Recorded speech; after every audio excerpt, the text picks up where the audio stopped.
Mari kita sambut penampilan berikutnya. Remaja yang selalu bergantung kepada ponsel. Tapi bagaimana jika benda yang sudah kita anggap sebagai belahan hidup kita itu ditarik secara paksa? Apa yang bisa terjadi? Mari kita sambut penampilan kelompok 2 dari kelas 11-6 yang berjudul Jangan Terlalu Dalam.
Tiba-tiba terdengar suaranya. Ini terjadi sejak ayah membuat peraturan baru di rumah ini. Melarang handphone di malam hari. Maka saya harus menyerahkan benda pujaan itu pada ayah. Dan saya harus duduk di bangku ini menghadapi buku-buku bisu dan tak asyik ini sampai saya tertidur.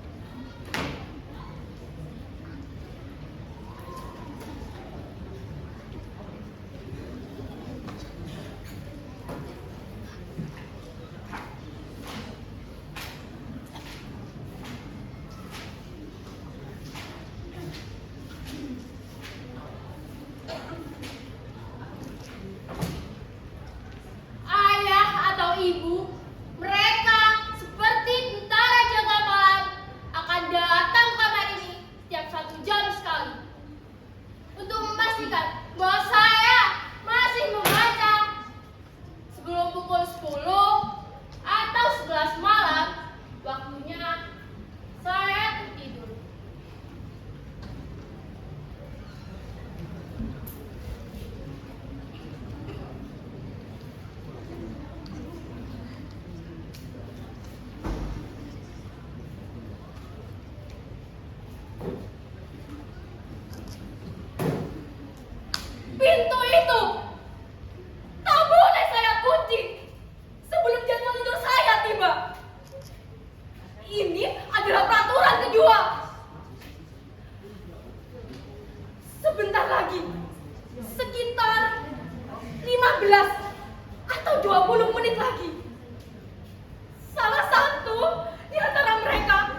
izinkan saya bercerita kepada hadirin sekalian.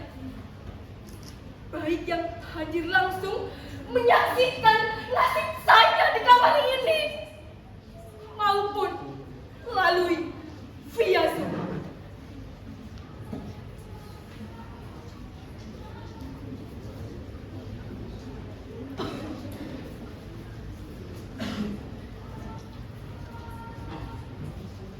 Saya sendiri bukannya tak berusaha. Segala daya dan upaya sudah saya kerahkan untuk bisa menjaga ini dengan khusyuk dan bahagia. Saya juga sudah motivasi diri dengan berbagai nasihat yang saya ingat.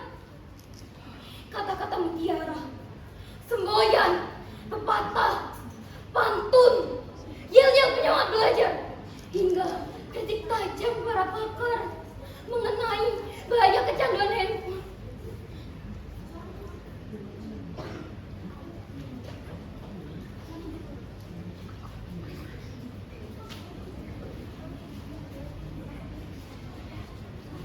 Tetapi eranya hal-hal yang biasa digunakan orang-orang untuk memotivasi diri tak juga membesarkan semangat dan gairah untuk baca buku.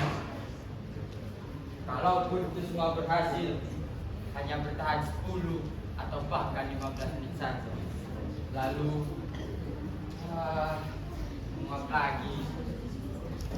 Tetapi, kritik tajam para pakar itu tak juga mengurangi kerinduanku untuk selalu dekat sama handphone.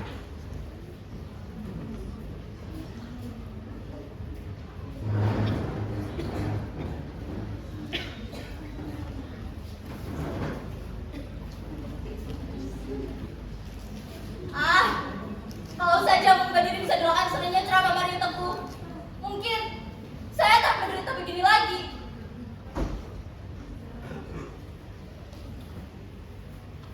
Apa? Saudara-saudara tak yakin saya menderita? Apa tak terlihat beban derita itu di raut wajah saya? Disorot mata saya?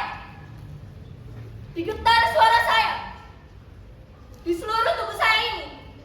Ini bukan acting seperti dalam pertunjukan monolog anak-anak SMA itu loh. Ini real, nyata.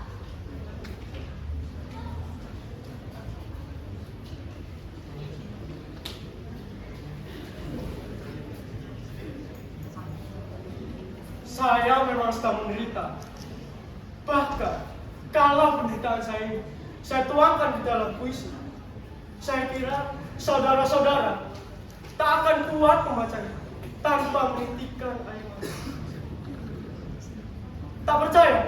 Saudara-saudara tak percaya bahwa sekarang ini saya sedang dipulis dan diketuk. Sekarang saya bertanya, siapakah di antara hadirin yang mau dan mampu berpisah dengan apa yang telah menjadi bagian dari diri tanpa merasa teraniaya rasanya? Tidak ada kan yang mampu? Begitu juga saya.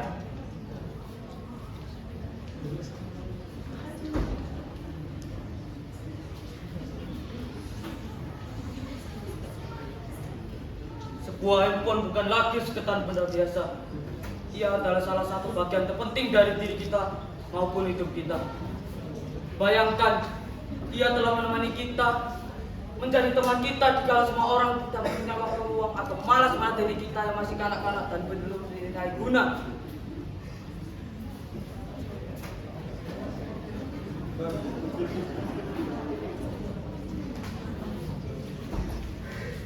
Pagi, siang, sore, bahkan malam, dia akan selalu setia ada di sisi kita tanpa pula sedikit pun. Asalkan baterai dan kuota yang cukup, dia akan menemani kita. Apapun hubungan kita, manapun kita ingin tampaknya, ia bersedia. Ia bahkan telah menyimpan nama kita dan seluruh memori kita di dalam dirinya. Dan kita telah menyimpan password dan kunci pembuka dirinya di dalam. Oh, handphoneku, betapa berat dan panjang jalan yang harus kutempuh untuk kembali bersamamu.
ganti pula sikap dan kebiasaannya.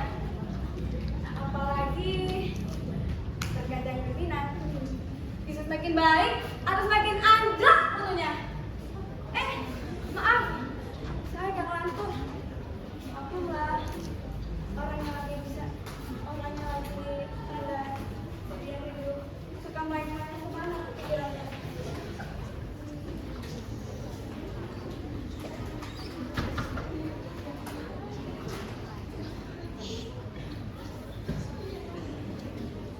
Jadi, bagaimana sekarang? Sudah cukup jelas bahwa saya menderita. Saya menderita bukan karena berpisah dengan dirinya saja, tapi karena saya dihadapkan pada dua keadaan secara bersamaan. Di satu sisi, saya tahu ayah dan ibu bertujuan baik. Dia ingin saya punya prestasi dan maju dalam studi. Karena itu, mereka membuat peraturan 12 jam tanpa handphone di malam hari.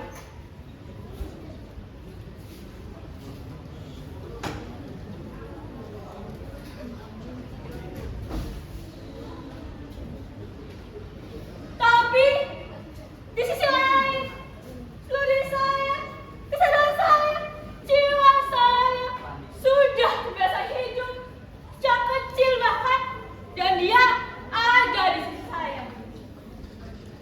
Bahkan selama masa itu, saya terbiasa tidur dan dia rubah dengan saya atau persis di sisi saya.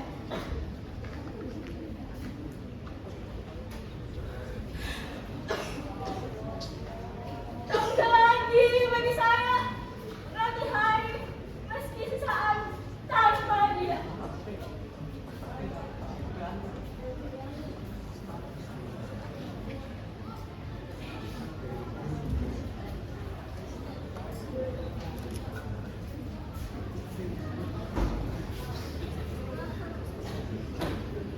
Kadang, kalau saya tak kuasa menahan rindu padanya, saya ambil casingnya, lalu saya dekatkan ke dada saya.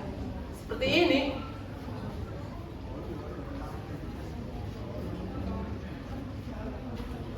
Kadang, teringat pula masa-masa dramatis kami. Ketika ia menjadi kritis dan lemah, dan saya dengan panik mencari tempat kemana untuk menambah energinya.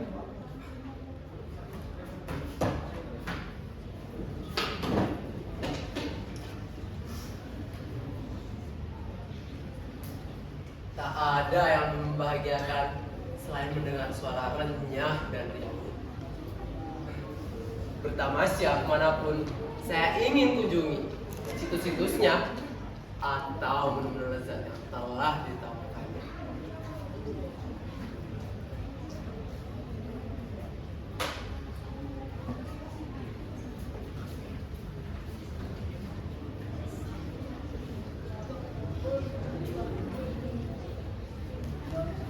Ia telah membuat hidup ini menjadi amat mudah, simple, lebih cepat, dan ia tak akan membiarkan kita menunggu lebih lama. Ia bisa membahagiakan kita apa saja dengan cepat dan lengkap tanpa perlu kita mengerahkan tenaga. Ia bisa membahagiakan kita dengan cepat dan lengkap tanpa perlu kita mengerahkan tenaga. Bahkan kini, ia memiliki banyak sarana yang bisa menjamin kesejahteraan hidup kita dalam tempo sesingkat-singkatnya.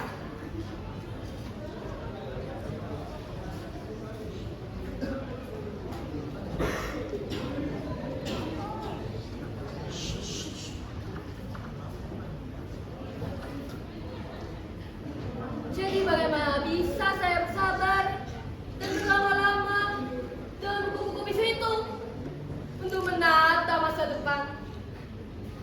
Itu sangat menghabiskan waktu, tenaga dan pikiran. Sementara kita hidup di zaman yang sangat bergantung dengan kecepatan dan keringkasan. Siapa yang tidak cepat dan ringkas akan ditinggalkan, akan menjadi fosil, penghuni museum peradaban.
Sejak saat itu,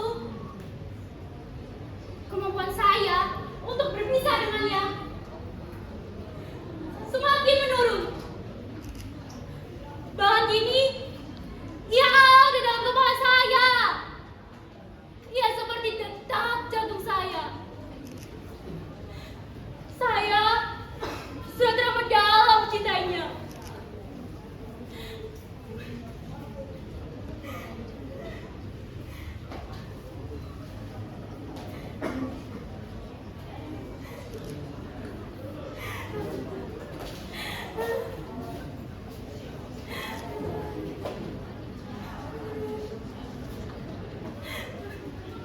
Saya sudah mencintainya, sangat mencintainya,